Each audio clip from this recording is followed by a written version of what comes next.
When I picked up the phone to ask my son Max when his wedding would be, my daughter-in-law Lena looked straight at me and smiled. Not a warm smile, not a nervous one, a calm, chilling smile. "Oh." She said lightly, "We already got married yesterday. We only invited special people." The words landed like ice water down my spine. Special people. I stood there in my own living room, phone pressed to my ear, suddenly too heavy to hold, for 3 years. I had paid their $500 monthly rent. I had bought every piece of furniture. In their apartment, I had filled their refrigerator when it was empty. I had stepped in every time life felt inconvenient for them, and yet I was not special. Max wouldn't look at me. His eyes stayed fixed somewhere near the floor while Lena settled into the sofa I had paid for, crossing her legs as if nothing remarkable had just happened. In my closet, a pale pink dress hung untouched. I had chosen it carefully. New shoes sat beneath it. $200 spent imagining myself in wedding photos that would never exist, for weeks. I had planned everything. I set aside $1,000 as a wedding gift. I called my sister Diana in Chicago to share the joy. I cleaned my house from top to bottom, convinced they might stop by after the ceremony to celebrate together. All of it collapsed in seconds. Only special people. Max finally spoke, his voice stiff. Practiced, "Mom, it was very intimate. Just us and the witnesses." I knew it wasn't true. I saw the photos online. Lena's parents smiling proudly beside the bride and groom, her siblings raising champagne glasses, Lena in a white dress I had helped pay for with the $800 I gave her the month before, money she called personal expenses. I saw everything I wasn't meant to see. Exactly 7 days later, Lena called again. Her voice was different now. The confidence was gone. In its place, panic. "Renata, the rent is overdue." She said quickly, "The landlord is threatening us. If we don't pay this week, he'll kick us out. You forgot to make the transfer." I stayed silent. In those seconds, every memory rushed back. Every time I ran to the bank, every plan I cancelled, every meal of beans and rice so they could live comfortably. And now, after excluding me from the most important day of their lives, they called as if nothing had happened. "Lena," I said, surprised by how steady my voice sounded. "Didn't I tell you I only help special people?" The silence on the line was so deep I could hear my own heartbeat. For once, it wasn't me who was trembling. "I don't understand," she whispered. "We're special to you. You're like a second mom to me." Lies, soft lies. The same sweet voice she used when she needed money for the dress, the honeymoon, the rings I would never see exchanged. For years, I had lived carefully, measuring every word, every gesture, every gift, hoping for a crumb of affection from my own son. I had been the perfect mother, the quiet provider, the woman who never protested while being erased. But that phrase, "only special people," woke something in me. That night, I did the math. Rent, food, furniture, emergencies, whims, more than $20. Zero in 3 years, money pulled from my retirement. From savings my late husband left so I could live peacefully. And for what? To be a stranger on my son's wedding day. I sat on my bed and cried, not from sadness, from rage, from years of swallowing humiliation, from realizing my love had been treated as an obligation, my presence as interference, my worth reduced to a bank transfer. When I woke the next morning, something was different. I stood in front of the bathroom mirror, same tired eyes, same wrinkles etched by years of giving. But behind them was something new, colder, sharper, a look that said I was done begging to belong. That determination had been buried under years of obedience, years of telling myself this was what love looked like. That morning, I went into the kitchen and made coffee the same way I had for 40 years, same mug, same spoon, same slow stir. But something was different. I didn't reach for my phone to check if Max had texted. I didn't rehearse what I would say if he called to apologize. I didn't wait for anything from him at all. For the first time in a very long time, I was the first thought of my own day. I sat at the kitchen table, the same table where I had planned surprises for them, counted bills for their expenses, and cried quietly when they dismissed me like background noise. That table had seen every version of my devotion. Now it would see my clarity. I pulled out my checkbook, my bank statements, a pen. I wanted the truth in numbers. $500 a month in rent for 3 years, $18,000, food and supplies. About $200 a month. $7,200, birthdays, Christmases, anniversaries, at least $3,000, Lena's emergencies, $800, the car loan they promised to repay, $2,500. The air conditioner repair, $600, the living room furniture, $1,200. I added it all up slowly, carefully, like a confession. $33,000 for $100. That was the exact price of my silence, money taken from my pension. From my husband's inheritance, from savings built penny by penny over decades. Of honest work, all of it spent cushioning the lives of 2 adults who couldn't even fake respect. The phone rang, Max's name lit up the screen. Normally, my heart would have leapt. I would have answered on the first ring, hoping this time he would say the right thing, finally explain that I mattered. I let it ring. Once, twice, 3 times, it stopped. I took another sip of coffee. 10 minutes later, the phone rang again. Lena, this time, I didn't answer. A message followed. Mom, please answer. We need to talk. I deleted it. At 2 in the afternoon. I put on my coat and went outside. No errands, no obligations. No transfers to make. I walked simply because I wanted to walk. I passed the park where I used to take Max when he was little. I remembered the boy who wrapped his arms around my neck and told me I was the best mother in the world. Somewhere along the way, that boy learned to measure love in deposits. When did I start confusing care with cash? When did I start believing I had to buy my own child's affection? At the bank, I stopped in front of the glass doors. Inside, Mr. Klein noticed me and waved. He had processed every one of my transfers over the years. He had watched my account shrink as theirs grew. I went straight to his office. I need to cancel the automatic transfers, I said. He blinked, surprised. Are you sure, Mrs. Richter? These have been consistent for years, yes. I replied, I'm sure. He hesitated, then softened.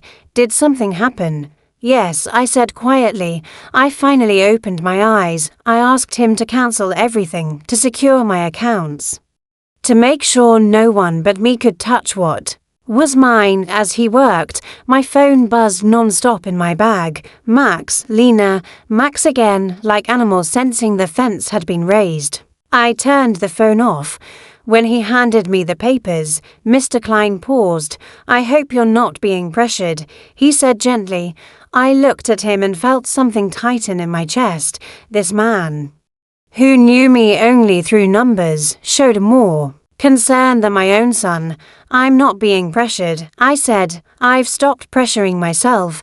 When I stepped back onto the street, I felt lighter, not happy, not relieved, free. For the first time in years, my money and my life belonged entirely to me. I walked home thinking of all the things I had postponed for them, trips never taken, friends slowly lost, hobbies abandoned, every sacrifice justified by the belief that being needed meant being loved. When I reached my house, I stopped. 3 cars were parked outside. Max's, Lena's, and one I didn't recognize.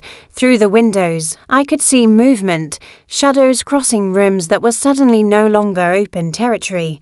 My house, my breath slowed. I didn't rush. I didn't panic. I reached for my keys, feeling their weight in my hand, and understood something with absolute certainty. This was no longer about money. This was about ownership. His words hung in the air like a threat carefully wrapped in legal language. I looked at him and felt something settle inside me. Not fear, not panic, certainty. "Then you should prepare your evidence," I said calmly. "Because I will prepare mine." Max stared at me as if I had spoken in another language. Lena stopped crying mid-sob. This was not the reaction they expected. They were waiting for collapse, for guilt, for me to beg them to stay, to negotiate, to soften. Instead, I walked to the hallway table and picked up my landline phone. "I am calling my attorney," I said, "and if you are not out of my house by the time he returns my call, I will also be calling the police to report trespassing and attempted coercion." "You wouldn't?" Lena whispered. "I already am." I replied and dialed. The sound of the ringing line did what my words could not. Mr. Fisher closed his briefcase. Max's jaw tightened. Lena's eyes darted around the room, suddenly aware that they were standing on the wrong side of the law and the wrong side of me. "You're making this very difficult." Mr. Fisher said stiffly. "No," I answered. "You are discovering that I am not as easy as you assumed." Max ran a hand through his hair, pacing now the way Lena had earlier. "Mom, please, think about what you're doing. If you push us away like this, you'll end up alone." I met his eyes, and for the first time in years, I did not soften my gaze for him. I was alone while paying your rent. I was alone while funding your wedding I wasn't invited to. I was alone every time you called only when you needed money. "The difference now," I said quietly, "is that I know it." That landed harder than shouting ever could. The phone clicked. My attorney's assistant answered. I spoke clearly, slowly, so everyone in the room could hear. Double quotes. "Yes, they're here now. Yes, inside my house. Yes, with a lawyer I did not invite. I'd like you to document this and call me back immediately." I hung up and turned toward them. "You have 2 minutes." Lena's face twisted, anger finally overpowering fear. "After everything we did for you," I laughed, not loudly, not cruelly, just once. "You did nothing for me," I said. "You used what I gave you. There's a difference, Mr. Fisher cleared his throat. "Max, Lena, we should leave." Max looked at me one last time, searching for the mother who would rescue him from consequences. He didn't find her. "Fine," he snapped, "but don't come crying to us when you need help." I stepped aside and opened the door. "Don't worry," I said. "I finally know who not to call." They walked out, first the lawyer, then Lena, then Max. No hugs, no apologies, no looking back. The door closed behind them with a soft, final click.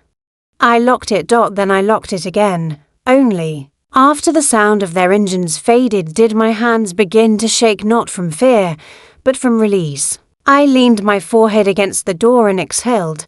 A long breath I felt all the way to my bones. That evening, I changed the locks. The next day, I added cameras. The day after that, I updated my will. And the week after, I booked a short trip I had postponed for years because they might need something. They did try again, emails, voicemails, even a formal letter hinting at concern. My lawyer responded to everyone. I didn't. Months passed. The silence didn't feel empty. It felt clean. One afternoon, as I sat by the window with a cup of tea, I realized something that made me smile. They had taken my money for years, but they had never taken my strength. They just hadn't noticed it yet. And by the time they did, it was already too late. His words landed hard enough to take my breath away. In that instant, I understood this wasn't just a manipulative family visit fueled by anger and entitlement. This was a real threat. They weren't trying to guilt me anymore. They were trying to erase me legally. They wanted to declare me unfit to control my own life. "Mr. Fisher," I said, meeting his eyes without blinking, "I suggest you do your research very carefully before you threaten a 71-year-old woman who managed her finances flawlessly for 40 years. A woman who raised her son alone after her husband died, who worked honestly until retirement, and who, until last week, financially supported two fully capable adults. The room went still. Lena stopped crying, the softness drained from her face replaced by something colder, sharper, something real. "This won't end like this, Renata," she said quietly. "We have rights, and lawyers." "Perfect," I replied. "Hire as many as you want. With your own money, mine is no longer available to fund your legal tantrums." They walked toward the door with the wounded pride of people who had never been denied before. Just before leaving, Max turned back. "Mom," he said, his voice tight, "this is going to end badly for you. You'll end up alone, with no one to take care of you when you really need it." I looked at him, truly looked at him, and felt both sadness and absolute clarity. "Max," I said softly, "I'm already alone. The difference is that now it's by my own choice, not by your neglect." I closed the door behind them and stood in my living room, surrounded by the most beautiful silence I had heard in years. It wasn't empty, it was free. That night, I didn't sleep, not from regret, but from adrenaline. I lay awake planning my next moves like a general preparing for battle. If they wanted a war, I would fight it, but not with emotion, with intelligence. By 6 in the morning, I was dressed and ready. My first stop was the office of Mr. Weber, the attorney who had handled my husband's will years ago. Unlike the man Max and Lena brought into my home, Weber had built his career protecting elderly clients from exploitation. "What your children attempted yesterday," he said after listening carefully, "is elder financial abuse. It happens more often than people think. It's a federal crime. Entering your home without permission and reviewing your private documents only strengthens your case." His words steadied me and unsettled me. I wasn't imagining things. This was real and serious. "We document everything," he continued. "Every transfer, every gift, every instance of pressure. We update your will and create barriers against future manipulation." 3 hours later, we were still reviewing records. When he saw the total $33,400 in 3 years, he let out a low whistle. "With this," he said gently, "you could have traveled, lived comfortably, enjoyed your retirement. Instead, you financed two adults who didn't respect you enough to invite you to their wedding." When I left his office, I had a plan: change the locks, install cameras, open accounts they could never touch, and finally dash live. At the hardware store, Mr. Summer looked at me with familiar concern. "Another emergency with your son?" he asked. "No," I said, "this time it's for my house. I want the best locks you have." His son Ethan happened to be there, the one who installed security systems. "I'll need cameras too," I said. "Full coverage, price doesn't matter." While arrangements were made, my phone rang from an unknown number. I knew who it was. "Renata, it's Lena," she said quickly. "Please don't hang up. Let's talk like civilized adults." "Speak," I said flatly. She apologized for the wedding, suggested a dinner at my house, together, like before. I almost laughed. "How much rent do you owe?" I asked. Silence. Double quotes to months, she admitted. $1,000. "But that's not why I called. We miss you." "Do you miss me?" I asked. "Or my money?" "Both." At least she was honest. "If I mattered," I said calmly. "Why wasn't I at your wedding? When was the last time you called just to ask how I was?" Silence again. We both knew. "There is no please anymore," I said. "You made your choice. Now I'm making mine." I hung up, turned the phone off. Liberation deserved no interruptions. That afternoon, I went to the salon for the first time in over a year. "Mrs. Richter." My stylist Cynthia exclaimed. "What a surprise." I smiled at my reflection. Tired hair, familiar face, but different eyes. "I'm finally here for myself," I said, and as the scissors fell, something else did to the last weight of a life I had been financing for others while postponing my own. Thought you had forgotten us, Cynthia said with a smile. I didn't forget you, I replied quietly. I just forgot that I deserved to be pampered too, and so I let myself have everything. The cut, the colour, the manicure, the pedicure. For the first time in years, I spent money on myself without flinching, without guilt tightening my chest. As Cynthia worked, she talked about her life, her children, her hopes, her unfinished dreams. It felt strangely healing to have a conversation that didn't orbit around Max and Lena's needs. When she finished, she stepped back and studied. "Me, you look beautiful, Mrs. Richter," she said, "but more than that, you look free. Did something good happen?" "Yes," I answered. "I finally learned how to say no." When I arrived home that afternoon, an unfamiliar car sat in front of my house. My heart jumped, instinctively bracing for another confrontation. But as I got closer, I saw an older woman sitting calmly on my porch steps. "Mrs. Richter," she asked. "Yes," I said.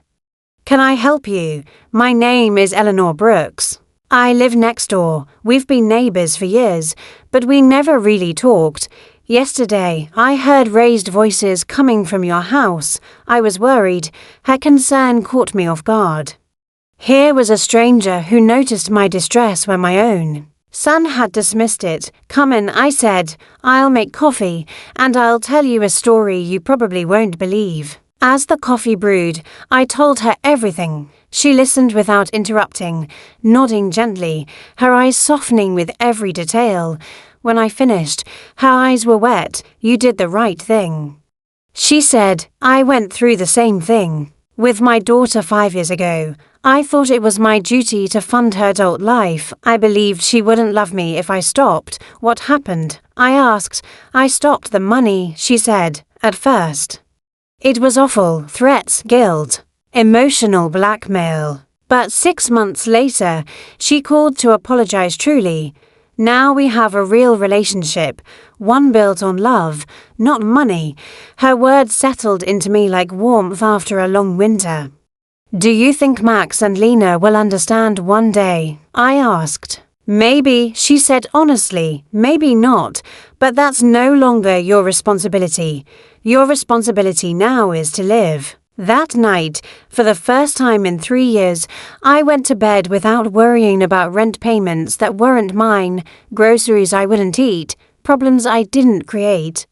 I went to sleep thinking about myself, my plans, my future, and I slept better than I had in years. The next morning at 8 sharp, Ethan and Mr. Summer arrived to change the locks and install the security system. My phone kept buzzing with unknown numbers. Lena was still trying, calling from borrowed phones, but I had learned a new skill: ignoring anything that threatened my peace. "This system will give you complete peace of mind," Ethan said as he mounted the cameras. "You'll know who comes to your house, even when you're not home, and if anyone enters without permission, the police are notified immediately." The irony wasn't lost on me. I was protecting myself from my own child, and strangely, it no longer hurt. It just felt necessary. While they worked, I did something I hadn't done in years. I called my sister Diana in Chicago, somewhere along the way. Our conversations had turned into financial reports disguised as family updates. "Renata," she answered, surprised. "Sister, how are you?" "I'm good," I said. "Better than good. I've finally come to my senses." I told her everything: the secret wedding, the humiliation, the lawyer, the money, the decision to stop. When I finished, she was quiet for a moment. "Sister," she said gently, "it was about time. Every time we spoke, it hurt to hear you measure love in dollars." I wanted to say something, but I didn't know how. "What did you want to say?" I asked. "That Max never spoke lovingly about you at family gatherings. It was always what you paid for, what you provided. Never I miss my mom, never I love her. You sounded more like a service than a person." The truth stung, but it was a cleansing pain. "And there's more," she continued.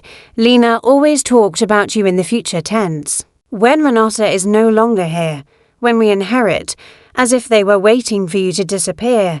That realization hit me like ice water. I hadn't just been their ATM. I had been an obstacle, something standing between them and what they believed was already theirs. After the call, I sat alone in my kitchen, absorbing it all. A loving marriage, decades of sacrifice, and 3 years of being reduced to a balance sheet. The doorbell rang. On the camera, I saw Eleanor, holding a mug. "I thought you might need company," she said as I opened the door. We sat together, and she shared more of her story. My daughter used the same phrases. She said, "You're special. Everything will be ours one day anyway." Those lines are rehearsed. "You think there's a handbook?" I asked, half smiling. "Not officially," she said, "but everyone seems to read the same one. Chapter 1, make her feel indispensable. Chapter 2, create endless emergencies. Chapter 3, when she resists, question her sanity." We laughed, but it was a knowing, bitter laugh, the kind that comes when truth finally steps into the light. It was both funny and tragic to recognize how predictable these patterns were, almost scripted when you finally stepped outside them. "Did you ever feel guilty for cutting off the money?" I asked Eleanor. "Every single day for the first 3 months," she admitted without hesitation. "But then I started seeing the results. My daughter took a second job. Her husband stopped playing golf every weekend and started looking for extra work. They learned to live within their means, and more importantly, they learned that I was a person, not a resource." That afternoon, I did something I had postponed for years. I went to visit my husband's grave. I had always found excuses not to go. Max needed something. Lena had an emergency. The taxi fare could be better spent on them. There was always a reason, always them. The cemetery was quiet, wrapped in a gentle stillness that felt almost sacred. Robert's grave looked neglected. My fault. I hadn't been there in months. I sat down on the grass beside his headstone and spoke to him as if he was still alive. "Robert, my love, I think I lost myself for a while," I whispered. "After you died, I poured everything into Max. I wanted to be the perfect mother, to make up for the father he lost. But somewhere along the way, I forgot to be myself." The wind stirred softly, brushing my face, and for a moment it felt like he was listening. "Our son has become someone I don't recognize," I continued. "Or maybe he was always this way, and I just didn't want to see it. His wife, well, you know how she is." I let out a small, sad smile. "The money you left so I could live peacefully, I spent it taking care of them, but not anymore. I finally learned. I cleaned the grave, replaced the withered flowers with fresh ones, and stayed there for over an hour. Just sitting, just breathing, for the first time. In years, I wasn't rushing home to solve a crisis that wasn't mine. When I returned, 3 cars were parked in front of my house again. My heart jumped, but this time, I was ready. The cameras showed Max and Lena, along with 2 people I didn't recognize. They were animated, pointing at my house, talking aggressively. I stayed in the car and called Mr. Weber. "They're here again," I said calmly. "They brought others. Do not get out of the car, Mrs. Richter," he replied. "I'm on my way. I'm also calling the police. After yesterday, I requested a temporary restraining order. They're not allowed on your property." Minutes later, Mr. Weber arrived, followed closely by 2 police patrol cars. I watched from my seat as officers spoke to Max and Lena. Max waved his arms angrily. Lena cried again, but this time, her tears meant nothing to me. An officer approached my car. "Ma'am, you can step out safely. Your visitors are leaving." As I got out, Max shouted from the street, "Mom, this is ridiculous. We're your family. You can't call the police on your own son." "Family," I said calmly, surprising even myself, "doesn't threaten lawsuits claiming mental incompetence. Family doesn't break into homes. Family doesn't treat their mother like an ATM." Lena screamed from behind him, "You're going to pay us back, you owe us. We have bills you co-signed for, you can't just abandon us." Mr. Weber stepped forward smoothly. "Any future communication must go through my office, and I strongly advise you to consult an attorney before making threats. My client has complete documentation of every voluntary payment made over the last 3 years. I watched them drive away angry, defeated, but not finished. I knew this wasn't over. But for the first time, I wasn't afraid. I had legal protection, I had Eleanor's support, and most importantly, I had clarity. That evening, Eleanor invited me to dinner. Her daughter was visiting, and for the first time in a long while, I saw what a healthy family relationship looked like. They spoke with respect, they listened, they laughed. No one asked for money. Not once. I wanted that with Max. I confessed quietly after her daughter left, and maybe you'll have it one day. Eleanor said gently, but first, he has to learn that you're a person who deserves respect, not a source of income. That night, I went to bed feeling something new. Hope. The following days were eerily calm. The cameras showed Max and Lena driving past my house repeatedly. Sometimes they slowed down, sometimes they parked briefly, never getting out, watching, studying. Mr. Weber had warned me. Document everything. Every visit strengthens our case. So I did. On Friday morning, I was eating breakfast when the doorbell rang. On the camera, I saw a sharply dressed young woman holding a folder, her smile professional and practiced. I opened the door. "Good morning, Mrs. Renata Richter," she said. "I'm a social investigator from the Office of Senior Services. We received a report that you may be at risk and need to conduct a wellness check." My blood ran cold. This had escalated. "May I see your ID?" I asked. She showed me an official badge. "Mrs. Schmidt, may I come in?" I let her inside. Refusal would only make things worse. She sat down and opened her folder. "Mrs. Richter, we've received reports of sudden financial behavior changes, social withdrawal, paranoia indicated by unnecessary security installations, and refusal of medical and legal assistance offered by concerned family members." Every word was calculated, every accusation familiar. I could practically hear Lena's voice behind the phrasing. She had moved to the final chapter of the handbook, and this time I was ready. She had always been skilled at bending words until they served her needs. "Miss Schmidt," I said, gathering every ounce of dignity I had left, "I'd like to call my lawyer before answering any questions. This isn't a legal interrogation." She replied smoothly, "It's a wellness check. If you have nothing to hide, there shouldn't be a problem." That phrase, "if you have nothing to hide," made my blood boil. It was the same logic every abuser uses to excuse crossing boundaries. The idea that innocence means surrendering your privacy. "I am calling my lawyer," I said firmly. "You can wait here, or you can come back another day. But I will not answer questions without legal representation." Mr. Webb arrived within 20 minutes. The moment he stepped inside and saw the social worker, his expression changed, sharpened, focused. "Miss Schmidt," he said after examining her ID, "I hope you have a court order. My client is under my legal representation. Any unauthorized investigation constitutes harassment." "We received reports from concerned family members," she replied, less confident now. "It's our duty to investigate." "What family?" Mr. Weber asked calmly. "The same family that tried to pressure her into signing a power of attorney without counsel. The same family that entered her home without permission and reviewed private documents. The same family that excluded her from important life events while living off her money."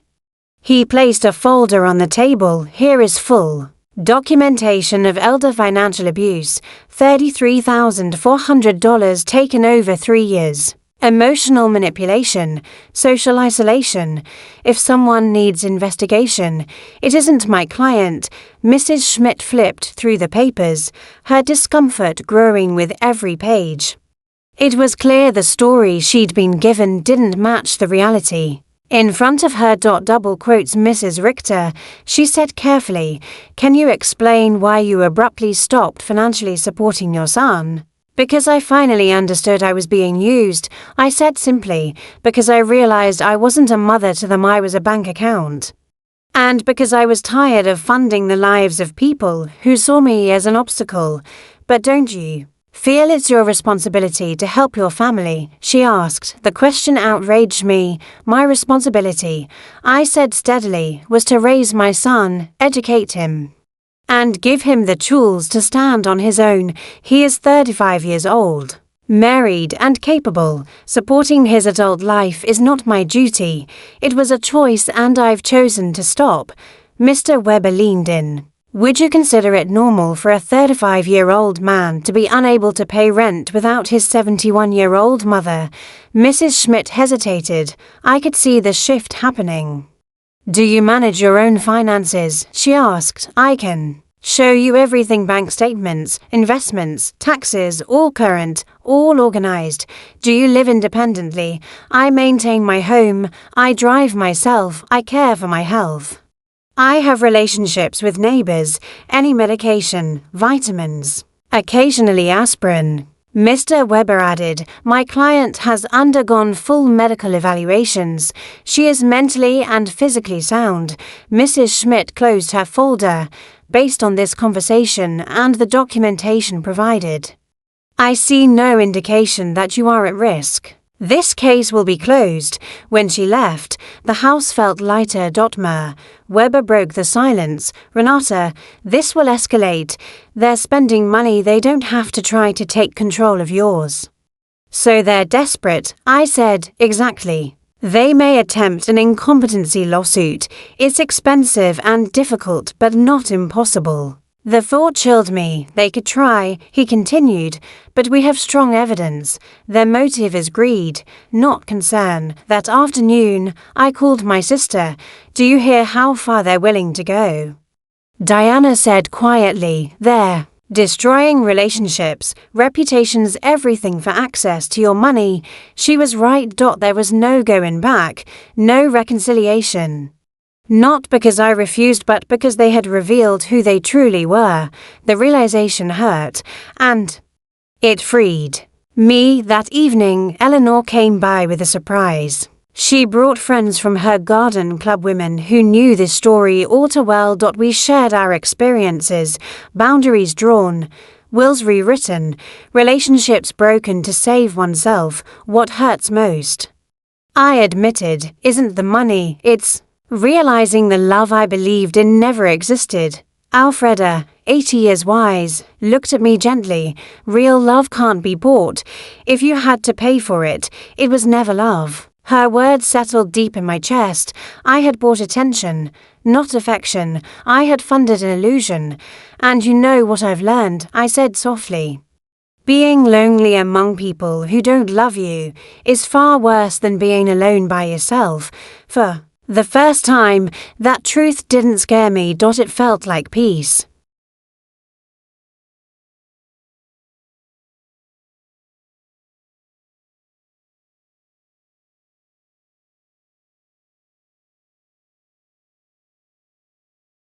At least now, when I am alone, I am in good company. Everyone laughed, glasses clinked, and we toasted to hard-earned wisdom. Later that night, after my new friends had gone home, I sat alone in my garden. The stars seemed brighter than ever, or maybe I was finally looking up instead of down. For the first time in my adult life, I was financially alone. No dependents, no obligations. No invisible chains tying my future to someone else's comfort, and instead of fear, I felt excitement. I could travel. I could remodel my home. I could buy clothes just because I liked them. I could donate to causes that mattered to me. I could invest in my future instead of financing the present of people who never valued me. Freedom didn't feel reckless. It felt hopeful. For the first time in years, I wanted to plan my life. A month after the psychiatrist's visit, I believed the war was over. I had settled into a peaceful rhythm, mornings with coffee and the newspaper, gardening in the sun, lunches with Eleanor or one of my new friends, and in the afternoons I returned to something I had abandoned long ago: painting, colors, brushes. Quiet concentration, a version of myself I thought I had lost forever. Then one Thursday morning, as I was painting flowers on my new easel, Mr. Weber came to my house. One look at his face and my blood ran cold. "Renata, we need to talk," he said quietly. "Max and Lena have filed a formal lawsuit for mental incompetence. They're asking the court to appoint a legal guardian." The words landed like stones in my chest. Does that mean they could take my money? If the judge rules you incapable, yes. Max could be assigned as your guardian. He would control everything. I sank onto the sofa, stunned by the depth of the betrayal. My own son was trying to legally erase me, to steal my life savings. What evidence could they possibly have? I asked. "You know I'm competent. They've submitted statements from 3 witnesses claiming erratic behavior," Mr. Weber said. "They also allege unpaid medical bills and medication hoarding." "That's a lie," I said immediately. "I don't have unpaid bills. I don't take prescription medications." "I know," he replied gently, "but they fabricated documentation, and they claim you refused a psychiatric evaluation, which they're presenting as proof of decline." The manipulation was almost impressive in its cruelty. My attempt to protect myself had been turned into evidence against me. "Who are the witnesses?" I asked. "Lena, a neighbor named Mr. Davis, and your pharmacist, Mr. Green. Mr. Davis, the man across the street who complained about parking, and Mr. Green, my pharmacist." Something didn't add up. "I need to speak to Mr. Green," I said, "now." We went to the pharmacy that afternoon. Mr. Green looked startled when he saw me, nervous, almost ashamed. Double quotes Mrs. Richter, he said quickly. "It's good to see you. I was told you signed a statement about my medication behavior," I said calmly. His face turned red. "Your daughter-in-law came in weeks ago. She said she was worried about you, asked about your prescriptions. And what did you tell her? That you only buy vitamins and aspirin. That you don't have ongoing prescriptions, but she insisted that was proof you weren't managing your health properly." Mr. Weber leaned in. "Did you sign a document?" "Yes," he admitted. "She said it was for insurance records. I didn't realize it was for a lawsuit. Lena had tricked him. I need you to write a statement explaining exactly what happened," I said, "and clarifying that I have no medication issues." "Of course," he said quickly. "I'm so sorry." Next, we confronted Mr. Davis. He opened the door with a scowl. "What do you want?" "I understand you signed a statement about my behavior," I said, "and I stand by it." He snapped. "You're acting crazy. Can you explain what you observed?" Mr. Weber asked. "Cameras everywhere, strangers coming and going, yelling at family in the street." Everything he said was technically true and completely twisted. The cameras were for safety. The strangers were friends. The yelling was me defending my home. "Do you know why I installed the cameras?" I asked. "No, and I don't care. Because my son and daughter-in-law broke into my house and threatened me." "That's exactly what a crazy person would say," he sneered. There was no reasoning with him. His statement wasn't based on facts, just resentment and assumption. That evening, Mr. Weber and I planned our defense. "We need our own psychiatric evaluation," he said. "I know an expert, Dr. Moore. She specializes in capacity assessments. What if they've already decided?" I asked quietly. "What if none of this matters? The system isn't perfect," he said. "But it isn't hopeless. We're going to fight." The next day, I met Dr. Moore. She was calm, sharp-eyed, and kind. "I'll ask you a series of questions," she said. "Take your time. For 2 hours we talked memory, logic, finances, daily routines, decision-making. Not once did I feel confused or overwhelmed. I felt validated. When she finished, she smiled, Mrs. Richter. She said, "You are one of the clearest, most capable patients I've evaluated this year." For the first time since the lawsuit was filed, I allowed myself to breathe. They could try to erase me, but I was still here, and I wasn't done fighting.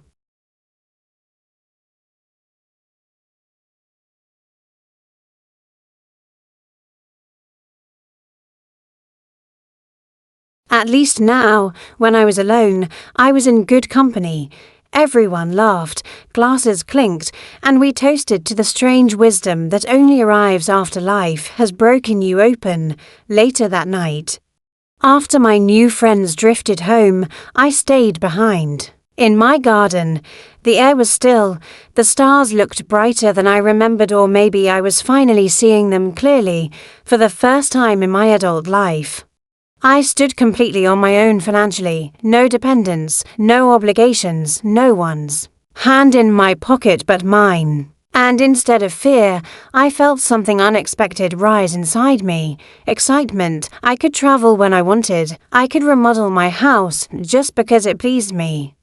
I could buy clothes that made me feel alive. I could give to causes that mattered to my heart. I could invest in my future instead of financing the comfort of people who had never appreciated it. Freedom didn't taste lonely. It tasted like hope. And for the first time in years, I wanted to plan again. A month after the psychiatrist's visit, I believed the war was over. Life settled into a beautiful rhythm. Slow breakfasts with the newspaper, mornings in the garden, lunches with Eleanor or one of my new friends, and in the afternoons, I reclaimed the parts of myself I had abandoned. I started painting again, colors, light, movement, the passion I once had before I became Max and Lena's personal bank account. Then, on a quiet Thursday morning, while I was painting flowers on my new easel, Mr. Webb arrived. One look at his face and the air left my lungs. "Renata, we need to talk. Max and Lena have filed a formal lawsuit in family court. They're claiming mental incompetence and asking for a legal guardian." The words hit like stones. I had imagined this moment, but hearing it spoken made it terrifyingly real. "Does that mean they can take control of my money if the judge agrees?" he said carefully. "Max could be appointed your guardian. That would give him full control over your finances." I sank onto the sofa, betrayal crashing over me in waves. My own son was trying to have me legally declared incompetent so he could steal from me. What evidence could they possibly have? "You've seen me, I'm fine." They've submitted statements from 3 witnesses who claim erratic behavior. They've also provided records of unpaid medical bills and claims that you hoarded medication without taking it. "That's a lie," I said, "every word of it." "I know," he replied, "but the documents are convincing." They've also included a statement from Dr. Lehman saying you refused a psychiatric evaluation, which they're framing as proof of decline. That's when it became clear. They had twisted my boundaries into symptoms. My refusal to submit had become evidence. My instinct to protect myself had been turned into proof that I needed protection. "Who are the witnesses?" I asked. He scanned the papers. "Lena, a neighbor named Mr. Davis, and your pharmacist Mr. Green." Mr. Davis was the neighbor across the street, a bitter man who hated when visitors parked near his house. Mr. Green was my pharmacist. I didn't understand that one at all. "I need to speak to Mr. Green," I said. "Something's wrong." We went to the pharmacy that afternoon. Mr. Green looked startled when he saw me, nervous, guilty. "Mrs. Richter, it's good to see you. How are you, Mr. Green? I was told you signed a statement saying I behave erratically with my medications." His face flushed. "Your daughter-in-law came in a few weeks ago. She said she was worried, said you were acting strangely. And what did you tell her?" I told her the truth, that you only buy vitamins and the occasional aspirin. That you don't have regular prescriptions, but she insisted that meant you weren't taking proper care of yourself. Mr. Weber stepped in. Did you sign a document? Yes, he admitted. She said it was for insurance. I didn't know it was for a lawsuit. Another lie built on deception, Mr. Green. I said softly, I need you to write a statement explaining exactly what happened. The truth, of course, he said, I'm deeply sorry. From there, we went to confront Mr. Davis. He opened the door already angry. What do you want? Mr. Weber stayed calm. You signed a statement about my client. You're damn right I did, he snapped. That woman is crazy. Can you be specific? Mr. Weber asked. She installed cameras like she lives in a war zone, has strangers coming and going. Yells at her family in the street, everything twisted. The cameras were for protection, the strangers were friends. The yelling was me defending my home. I tried to explain. Do you know why I installed the cameras? I asked. I don't care, he said. Sounds crazy to me. There was no reasoning with him. His statement wasn't based on facts, only resentment. That night, Mr. Weber and I planned our defense. We need our own psychiatric evaluation, he said. I know a specialist, Dr. Moore. She can officially confirm your competence. Fear crept in anyway. What if the judge is already biased?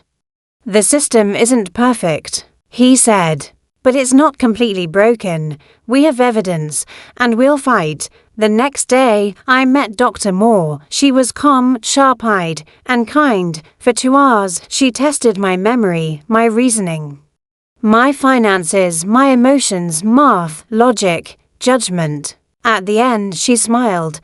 Your results are excellent. You're not just competent, you're doing exceptionally well. I asked the question that haunted me. Why would my family do this? She didn't hesitate. This is elder financial exploitation. It's more common than people want to admit. Relief and sadness collided inside me. Validation came at a cost. That afternoon, Eleanor gathered everyone from the garden club. When I told them about the lawsuit, outrage filled the room. We'll testify, Maria said immediately. You're stronger than most people half your age, Cynthia added. Alfreda took my hands gently. Greedy children have done this for generations. But you have something many didn't. Evidence, support, witnesses. For the first time, I felt protected. The saddest part, I said quietly, is that they've destroyed any chance of reconciliation.